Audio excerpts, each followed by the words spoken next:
伫这个跨年进前，有人伫网络顶传播讲，要伫全台湾的各大跨年的会场来放大型的薄片弹来制造着恐怖攻击。这个警方根据着网络的地址，马上就伫个宜兰甲新北市找到涉嫌的2个男子，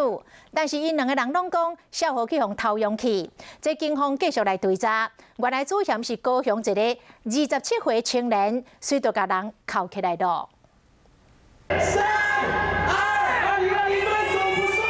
每一年的上落尾一天，民众上期待的就是跨年的暗会。但是今年的暗会唔但受到疫情影响，甚至在网络顶端也有人咧恐吓，讲要伫个人上济所在放炸弹。有网友在 PTT 上 po 文说呢，在跨年当天，要在101以及总统府跟台北各大捷运、西门町等地方呢进行恐怖攻击。消息一传出之后，警方是不敢大意。警方马上伫个网络顶端用 IP 来找人，虽然有找到2个人，不过因拢讲是互冤枉的。警方继续追查，才找到撞镜人。专案小组透过相关的数据分析那回追来锁定这个洪姓犯嫌身份。那初步洪嫌是没有坦诚。作案的嫌犯电脑网络机卡阁真精通，伊家己假影是伫日本发布文章，但文章内底写着讲，今年发生这么侪代志，都应该做一个了断，因有30外个人组成一队，要举倒去全台湾4个人上济所在放大型的爆破弹。这名细红的嫌犯者27岁，拥有几啊张电脑相关的证照，过去原来有妨害电脑使用的前科，